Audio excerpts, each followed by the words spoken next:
told you that Minato was a bad guy that never got the chance to be bad, you'd probably say, Nick, that's the most absurd thing I've ever heard. If anything, Minato is the golden boy of Naruto. Minato is widely regarded as one of the most positively received characters in all of Naruto, a true protagonist, the youngest ever Hokage, hero of the Third Great Shinobi World War, and savior of Konoha. How on God's green earth could Minato ever possibly be anything but a good guy? Well, I've been thinking a lot about Minato recently, most likely because I've been practicing my big booms. It's Minato. It's my least favorite tattoo, but it's Minato. But the more I think about Minato, the more parts of his story just don't make sense to me. Or at least they only begin to make sense when you piece them together to build a larger, more nefarious timeline. See, we recently talked about the possibility of the Namikaze clan not existing in the Land of Fire, but rather originally coming from the Land of Rivers, a country with a hidden village that found itself in conflict with Konoha 30 years prior to the beginning of Naruto's series. Now, we hypothesized in that video that after a ceasefire was signed between the Land of Rivers and Konoha, that because of the decimated state that the Land of Rivers was in, and as a peace agreement between Konoha and the Land of Rivers, that Tanigakure, also known as the hidden village of the Land of Rivers, decided to send their generational talent in Minato to train to be a ninja in the Land of Fire. But what if it wasn't a sign of peace? And what if it was rather something significantly more ninja-like? Because as we all know in the Naruto world, the ceasefire doesn't necessarily mean the conflict is over. It just means the days of meeting on the battlefield are temporarily postponed. So what if in actuality, Minato being sent to Konoha was the beginning of a long and arduous plan to destroy Konoha? And today, we're gonna explore that possibility. And while I understand that it sounds insane, by the end of the video, it will not. Because today, we're talking Minato was evil. But before we get to breaking down one of Nick's favorite characters in all of Naruto, guys, please, for me, like this video, subscribe to the page, and hit that noti bell. But before we get into all that, today I want to talk to you about the sponsor of today's video, Factor. Factor wants to help you take the stress out of meal planning and set you up for success. With Factor, you can skip the grocery stores, the prep work, and the cleanup. Instead, get chef-crafted, dietitian-approved meals delivered to your door every single week, with over 35 options to choose from, ranging from things like vegan to vegetarian to keto to calorie smart. On top of that, Factor now offers loads of snack options, covering everything from snack bites to breakfast to juices to smoothies, to keep me going no matter what my schedule. Personally, as a world-traveling, 4 YouTube channel maintaining human being, I don't always have time to cook for myself in the way that I'd like. But fortunately, Factor makes that a non-problem. They offer me meals that not only help me hit my macros and proceed in my wellness journey, but also allow me to get right back here upstairs so I can keep recording. But we can sit here and talk about how delicious Factor's meals are all day, but I'd rather show you. So let's head downstairs to the kitchen. Today we're making some creamy Parmesan chicken. And making a Factor meal is as easy as taking that slide off, poking a couple of holes in our foil here, and throwing this meal in the microwave for a grand total of 2 minutes. And now for the all-important taste test. Somehow that chicken is still incredibly juicy. It's well seasoned. It's perfect. So what are you waiting for? Head to factor75.com or click the link below and use the code 50NCHammer23 to get 50% off plus free shipping on your first Factor box. That's code 50NCHammer23 at factor75.com for 50% off your first box and free shipping. Convenience never tasted this good. So, in order to best understand exactly what we're talking about today, I would go back and watch our Namikaze clan secret revealed or something video. The video we posted a couple of days or weeks ago, I don't know, I'm pretty far ahead in terms of posting schedule right now, where I dove into what I believe were the true origins of the Namikaze clan. But just in case you want to go back and watch that video, let me give you a brief overview of what we talked about. So the idea that the Namikaze clan did not originate in the Land of Fire came from the fact that when Naruto was turned into an orphan through the loss of Minato and Kushina, while he didn't technically have the option to go live with Kushina's parents amongst the Uzumaki because the Uzumaki had already been eradicated, it was never necessarily established as to why Naruto didn't go live with his grandparents on Minato's side. And while Kushina's parents are never shown, and therefore it kind of makes sense that Minato's parents would never be shown, Kushina was kind of abducted from the Land of Whirlpools and thrown into Konoha to be the next Jinchuriki of the Ninetails. And therefore, us never seeing her parents kind of makes a whole lot of sense. However, pretty much everything about Minato and Kushina's backstory seems to imply that Minato was born in Konoha, and therefore we don't have that same excuse for the Namikaze clan. So was Minato an orphan? Well, we don't know. That's never established. And so we decided to look into the etymology of the word Namikaze, which in Japanese can be split into two words, Nami and Kaze. Nami meaning wave and Kaze meaning wind, which is why the Kaze Kage, who is the Kage of the village hidden in the wind or the sand, but it's in the land of wind, is called the Kaze Kage. Now, as we know that etymology is very important in Naruto and usually denotes either who you're going to be as a character or where you come from, the Namikaze having the last name of wind and wave brought us to the conclusion that the Namikaze clan existed somewhere near the land of wind along the coast. Conveniently, there is a country that exists close to the land of wind and close to the coast that exists between the land of fire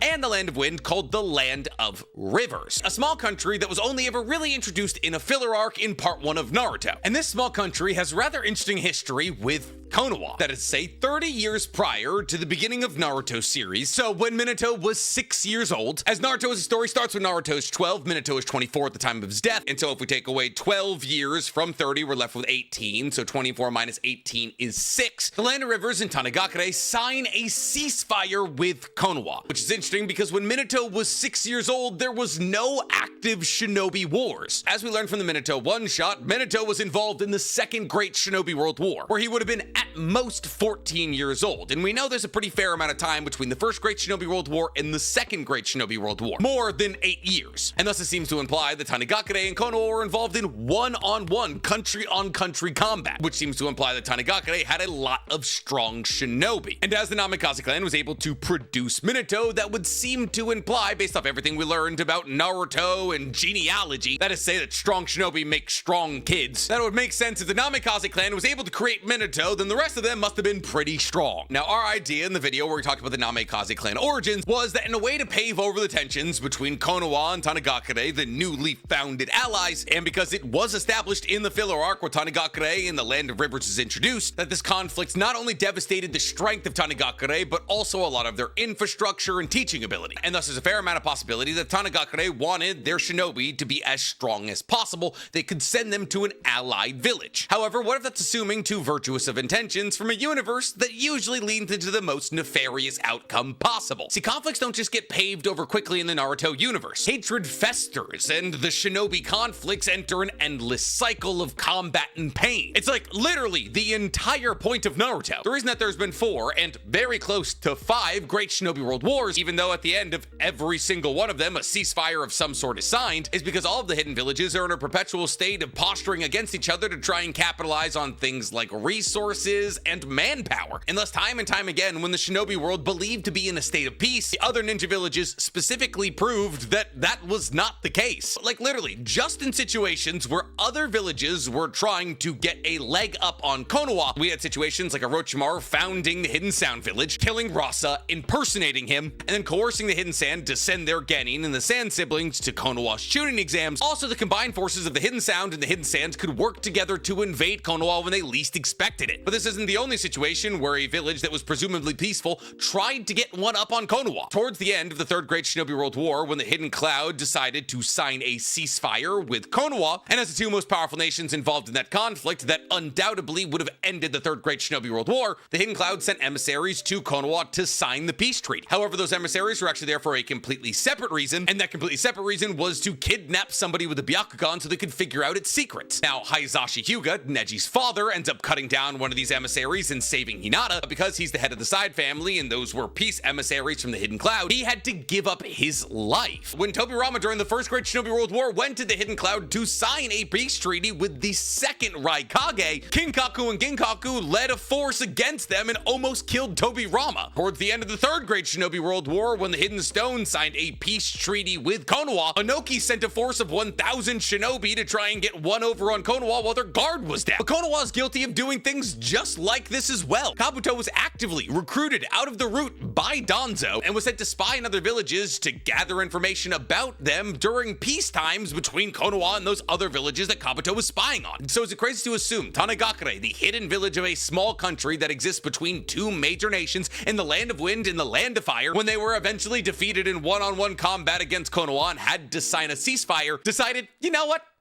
No. I don't think we are done. And thus they decided to take the generational talent that they undoubtedly were able to identify the talents of, as after all, Itachi was literally on the battlefield of the Third Great Shinobi World War, wiping out Jonin when he was 3 or 4 years old. And they looked at the 6-year-old and said, this is going to be our revenge against Konoha, a ninja bred in our country but raised in theirs, a generationally talented ninja that Konoha wouldn't blink twice at, because for as long as they can remember, he's been one of them. Yes, what I'm trying to drive at here is that Minato could have been a sleeper agent that never got activated. But why? Why send a sleeper agent into the confines of Konoha to never activate them in the first place? Good job, Tanigakure. All you've really done is sent one of your most talented ever shinobi to a rival village, had them train, live, and breed over there to such a high level of degree that they literally became the 4th Hokage and died protecting the village. So why not activate the sleeper code? Well,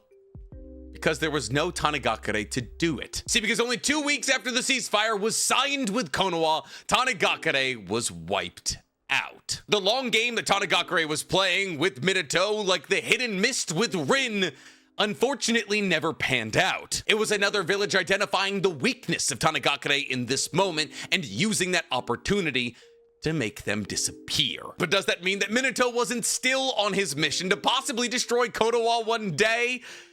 No, I don't think so. In fact, if you look at every single decision that Minato made during the lifetime that we're aware of, the idea of him possibly being programmed to wipe out Konoha kind of makes a lot of sense. See, it's important to remember in this moment that over the course of Jiraiya's life, he interacted with 3 people he believed could be the child of prophecy. The first of which was Minato, the second of which was Nagato, the third of which he was possibly correct about because it was Naruto. Though Naruto didn't necessarily lead the world into peace because the Otsutsuki still exists and the world is probably in more danger than it's ever been right now. So in actuality, the real reason that Kashin Kochu is probably injected into Boruto's story as Jiraiya 2.0 is because Jiraiya had to coach Boruto as the child of prophecy. Anyways, an important thing to remember about any child of prophecy hopeful is that the direction in the people in their life will dictate as to whether or not they lead the world into chaos or salvation. Minato being identified as a possible child of prophecy, while it could absolutely possibly make him the savior of the entire world, could also possibly make him the conductor of its destruction. And when you take a step back and you look at Minato's actions, without the veneer of rose-colored glasses, it seemed as though he possibly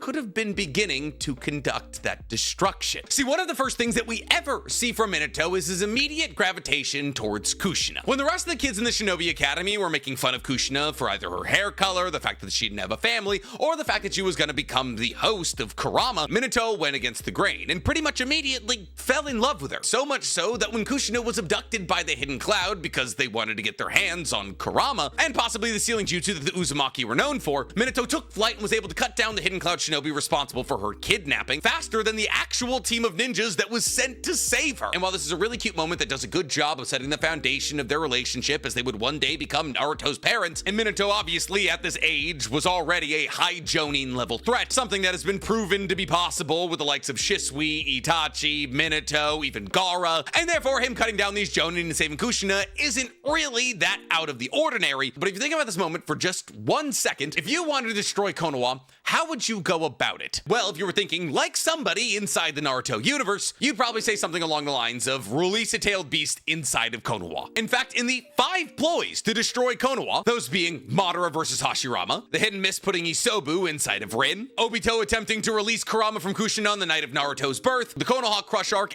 and the Pain arc, 4 out of 5 of those events revolved around releasing a tailed beast inside of Konoha. Now, whether that tailed beast was Isobu, Shukaku, or Kurama, it doesn't matter. They all fundamentally work the same way. And thus, in this hypothetical circumstance where you're Minato and you've been told your goal in being sent to Konoha is the destruction through the medium of Kurama, wouldn't it make sense to 1. Immediately get as close to the Jinchuriki of Kurama as possible, and 2. Ensure that she's not abducted to somewhere else? Because, well, yes, absolutely. If the Hidden Cloud was able to steal Kurama and mind program Kushina into going back to Konoha and releasing Kurama, kind of like the Hidden Mist wanted to do with Isobu, that would probably play into Minato's grand design of having Konoha be destroyed, but that's not either something that Minato could guarantee or control. But all that's barely any evidence to work with, so let's keep going. Pretty much the next thing that we see from Minato and Kushina is the Minato one-shot, a story that revolves around Minato's creation of the Rasengan and the strengthening and understanding of the 8 trigram seal. Now, rather interestingly, the reason that's given as to why Minato is creating the Rasengan is because he wants a jutsu that's able to counteract the strength of a tailed beast ball, because Minato in his battles against Han and Roshi was able to understand firsthand just how powerful a tailed beast ball is, and therefore the reason that Minato gives us as to why he created the Rasengan is so in the off chance that Kushina is sent to fight in the 2nd great or 3rd great or even possibly 4th great Shinobi World Wars, is that so she has an ability that's strong enough to allow her to counteract the strength of a tailed beast ball. However,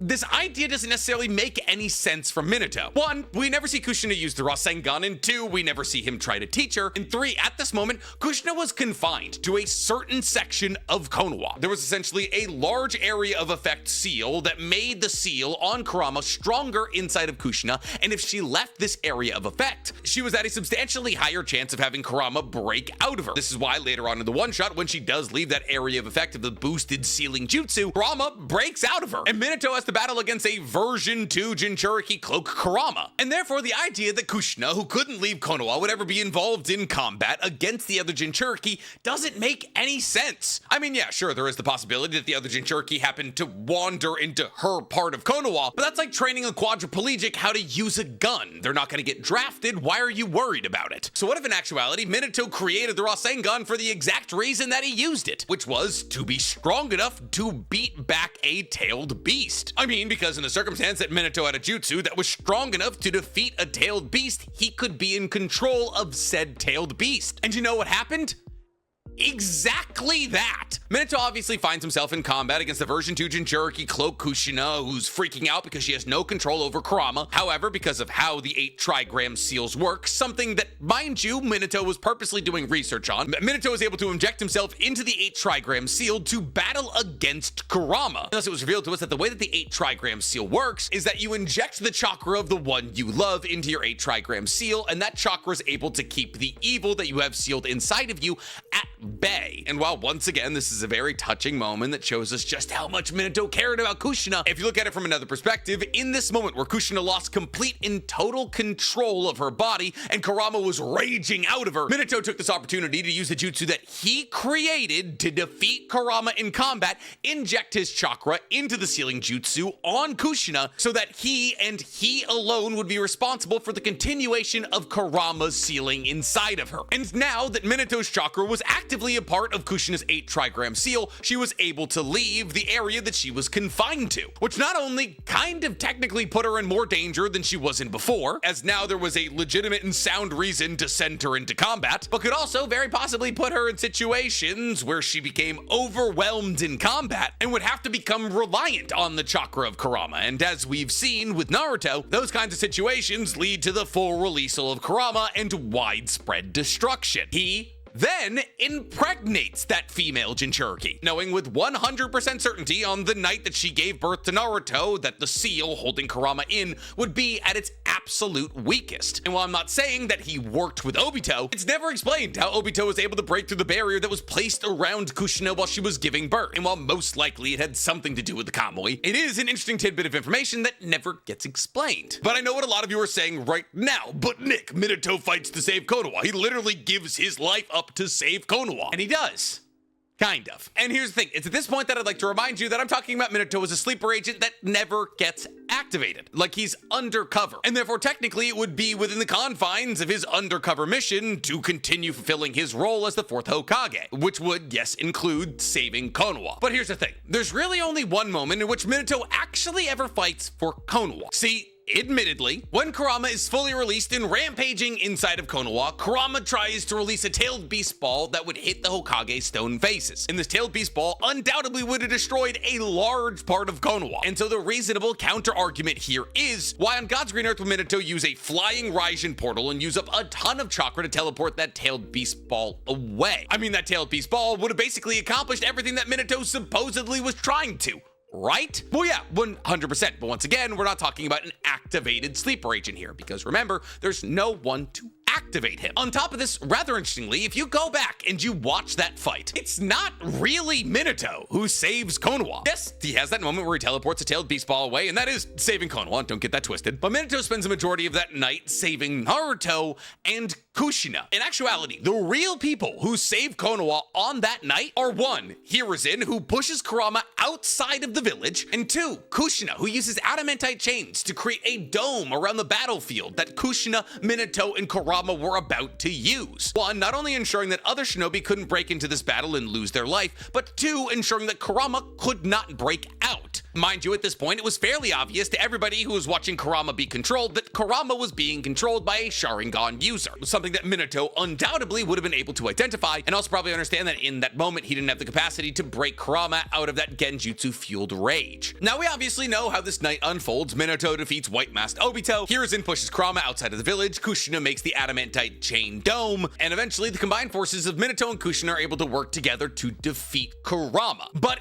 in what capacity? See, it's brought up time and time again that Minato probably could have saved the life of his wife if he sealed Kurama back inside of her. Yes, there is obviously the argument to be made that because Kurama was forcefully ripped from Kushina, she wouldn't have been strong enough to hold on to him a second time, but Uzumakis are known for their ridiculous life force. Mito, who was 70 or 80 years old when Kurama was taken from her, was able to live for another decade. And now the counter argument that some people will make there is, oh, there's a difference between it being forcefully ripped out of you and purposely ripped out of you. But Mito is the only Jinchuriki we've ever seen pass down a tailed beast, and also the only Jinchuriki we've ever seen live from, outside of obviously Kushina, who's also able to survive having Kurama extracted from her. So Minato did possibly have the option open to him to put Kurama back in Kushina, but rather Minato made the interesting choice to seal half of Kurama into himself and the other half, the evil half, into his infant child. Now, the argument made here is that Minato identifies that all of Kurama in an infant would have been too much and Naruto would have eventually died, and therefore Minato has to make the game time decision to seal half of Kurama inside of himself and half in Naruto. However, like with everything else that we've talked about today, this can be looked at in a couple of different ways. Yes, you can say that Minato remembered what Jiraiya said about the Child of Prophecy, and Minato believed that Naruto was the Child of Prophecy, and therefore he gave him half of Kurama and a seal that would allow him to adjust to Kurama's chakra over time, but that doesn't necessarily give us the answer as to why Minato decided to seal the evil half of Kurama's chakra inside of his freshly minted orphan. On top of this, Minato acknowledging the fact that Naruto could possibly be the Child of Prophecy has to once again bring us back to the fact that the Child of Prophecy can either be responsible for the destruction or the salvation of the world, depending on how life takes them. So in this moment where Minato identified that Naruto could possibly be the Child of Prophecy, he decided to give that possible future Child of Prophecy the evil side of the most powerful tailed beast in existence. Doesn't that sound like possibly pushing a Child of Prophecy in one direction? It's an especially weird choice when you understand that if anybody outside of Kushina understands exactly how difficult it is to be Kurama's Jinchuriki, it should be Minato. And therefore, while you could possibly look at the situation as Minato identifying that all of Kurama would be too much chakra for a baby, you could also look at the situation as Minato taking all the good out of Kurama, concentrating the evil, shoving that into an infant with a full knowledge of how difficult it is to be Kurama Shinchuriki when you have his good side in you as well, and passing the buck of avenging Tanagakure onto his new, freshly minted orphan. But that's still a child he loves, which is why it's not until after Konoha is destroyed that Minato shows up to stop Naruto from completely transforming into Kurama, because effectively, the job's already been done. But do I believe any of this? No. God, no. Just a really fun thought experiment. I got an email from a guy named Dom who proposed this theory, and I thought it was a legitimately fun thought exercise to try and think of Minato's experiences and accomplishments as the fourth Hokage and the golden child of Naruto in a light so different that you'd be able to skew them as evil. And why did I do that, you ask? Good question. Because online literacy is at an all-time low. Every single day, children are being radicalized by skewing of easily understood events so long as you go to primary resources. Yes, we're just talking about silly little anime and manga things, but I'm using it as a vehicle to show you that stories can be really skewed to fit any narrative that they're wanted to. I could get more evidence and make a pretty compelling argument that Minato was always evil when in all of our hearts we know that he wasn't. So what I'm telling you is, doubt Doubt more often. If somebody tells you something that doesn't feel right to you, look into it yourself. Big news sources have agendas. Your FYP is catered to you, but it's also catered to what the billionaires at the top want you to believe. Yes, we have freedom of expression, but they also have freedom of suppression. Look into who owns your news sources. Identify why they would try to push a narrative. Think about why the United States being split into half red and half blue would be advantageous for the people who would rather we look at each other than them. Or something like that. Or Konoha, the buzzword from Naruto. You get what I'm saying. Anyways, the best Bluetooth hole punchers are the Austrian ones. There's websites to figure out what stocks your local daimyos buy, and Donzo and the elders are in charge right now.